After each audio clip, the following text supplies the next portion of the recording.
प्रधानमंत्री नरेंद्र मोदी की तस्वीर सामने आ गई है। दक्षिण भारत में तमिलनाडु में प्रधानमंत्री नरेंद्र मोदी की इस वक्त मौजूदगी है और आपको बताते चले कि रामेश्वरम में दर्शन पूजन करने के बाद उसके बाद कल सुबह 11 बजे इसी अयोध्या की इस पावन नगरी में वो आएंगे। तकरीबन 26 घंटे से भी कम का इंतजार रह गया है। वो भावुक पल जो हम सभी को भावनाओं से भर देता है। राम भक्तों की आंखों के सामने 500 सालों से चला आ रहा वो सपना, जिसको लेकर न जाने कितने लोगों ने अपनी जान दे दी इस अयोध्या नगरी के लिए, ताकि प्रभु श्री राम अपने भव्य रामलला के मंदिर में विराजमान हो सके। आखिरकार वो पल आया है। प्रधानमंत्री 11 दिनों के तप पर है, कठिन साधना कर रहे हैं, नारियल पानी पीते हैं, नीचे कंबल बिछाकर सोते हैं। कल हमने देखा दक्षिण भारत में किस तरह से पवित्र नदियों में उनकी ओर से स्नान किया गया। अलग अलग कुओं से बाल्टी से पानी निकालकर उनकी ओर से स्नान किया गया, ध्यान किया गया। एक बार फिर से ये तस्वीरें हम दिखा रहे हैं, अभी की लाइव तस्वीरें जो सामने आ रही हैं दक्षिण भारत से। मंदिर मंदिर जाकर प्रधानमंत्री हर मंदिर में ईश्वर का आशीर्वाद इसलिए ले रहे हैं क्योंकि प्रभु श्री राम की रामलला के प्रतिष्ठान का सबसे बड़ा कार्यक्रम उनको करना है, वही मुख्य यजमान है।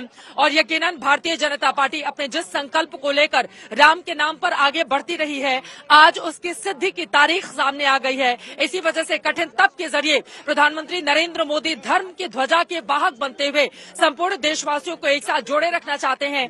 यही कारण है कि इस वक्त की तस्वीरें जो दक्षिण भारत से आप देख रहे हैं, दक्षिण से चलते हुए श्री राम जब 14 वर्षों का वनवास काटकर अयोध्या पुरी लौटे थे, तो जिस तरह का माहौल था बिल्कुल वैसा ही माहौल उस समय भी रहने वाला है जब प्रधानमंत्री नरेंद्र मोदी दक्षिण से निकलेंगे और उसके बाद अयोध्या नगरी आएंगे उस प्राण प्रतिष्ठान के कार्यक्रम के लिए जिसका समूचा देश इंतजार कर रहा है। रामेश्वरम में समुद्र किनारे प्रधानमंत्री नरेंद्र मोदी की ये तस्वीर आप देख रहे हैं। आपको बताते चले कि रामेश्वरम तमिलनाडु ये वही स्थान है जहां से वानरों की सेना ने और फिर तमाम सहयोगियों ने मिलकर श्री राम के लिए उस पुल का निर्माण किया था जिसके जरिए समुद्र को पार करके लंका में जाते हैं प्रभु, और उसके बाद लंका से रावण को हराकर विजय प्राप्त करके सीता माता के साथ वापस वो लौटते हैं और फिर धीरे धीरे करके तमाम जगहों पर शिव की आराधना करते हुए श्री राम पहुंचते हैं अयोध्या। और उसी तरह से अयोध्या नगरी सजी हुई है। रामेश्वरम भगवान शिव की शिवलिंग की स्थापना जहां पर श्री राम की ओर से की गई थी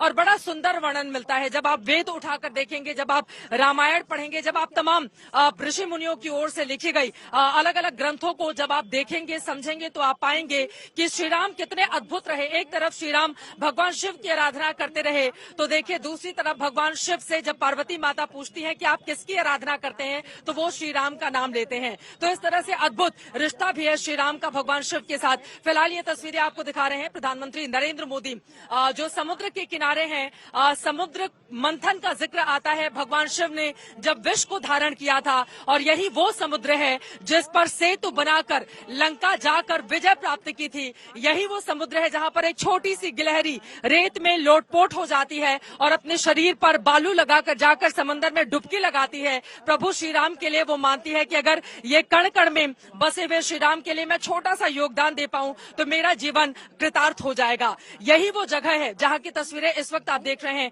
प्रधानमंत्री नरेंद्र मोदी रामेश्वरम में हैं और वहां की ये लाइव तस्वीरें इस वक्त आपके सामने हैं। प्रधानमंत्री को कल आना है, कल दिन में 11 बजे वो यहाँ पर अयोध्या नगरी पधार चुके होंगे। 12 बजे से अनुष्ठान का प्रतिष्ठान का जो कार्यक्रम होना है उसकी शुरुआत हो जाएगी और प्राण प्रतिष्ठा के लिए कुछ सेकंड का शुभ मुहूर्त निर्धारित किया गया है, जिसके बाद 500 सालों का वो संघर्ष जिसके लिए न जाने कितने तप किए गए, न जाने कितनी साधना की गई, न जाने कितने संघर्ष किए गए, न जाने कितने लोगों ने अपनी जान की कुर्बानी दे दी, चाहे राजा महाराजा हो या फिर आम लोग हो, सबकी जान गई इसी राम मंदिर के लिए। और अब जाकर वो तमाम लोग उसके साक्षी बनने वाले हैं जो श्री राम को मानते हैं, अपनी आस्था रखते हैं और होई है वही जो राम रच राखा को करी तर्क बढ़ावे साखा।